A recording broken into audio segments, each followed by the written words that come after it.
Hi students, welcome to Chem Boss. Today in this video we are going to see about mole concept. So the students generally find it very hard. So today I am going to give you the shortcut how to solve the question based on mole concept. How to find the largest number of atoms. Option A, 23 grams of sodium. Option B, 100 grams of calcium carbonate. Option C, 100 grams of sodium hydroxide. Option D, 100 grams of calcium oxide. Formula to be used. N is equal to small m by capital M. And small m is given mass. Capital M is atomic mass or molecular mass. And how to find the number of atoms? Number of moles multiplied by Avogadro number into number of atoms in the formula. So let us find the number of moles of sodium. So 23 by 23,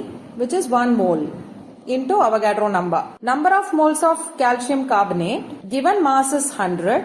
Molecular mass of CaCO3 is also 100. So 100 by 100 is 1 mole, but the number of atoms in CaCO3 is 5. So 5 into Avogadro number. Number of moles of NaOH, given mass is 100. Molecular mass is 40. So we get 2.5 into Na into number of atoms is 3. So 7.5 Na. Na means Avogadro number. Number of moles of CaO, 100 by 56 is 1.78 into Na into Ca is 1 and oxygen is 1. So 2 total. So 3.5 Na.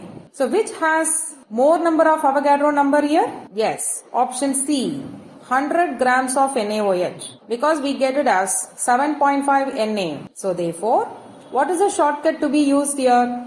Need not multiply 6.022 into 10 power 23 and find. So we can just find out with the number of moles and with the number of atoms. Without doing that calculation, we can find out. So which has more number of Na having more number of atoms? So option C, 100 grams of NaOH is the right answer. Hope this concept is clear. Thank you students.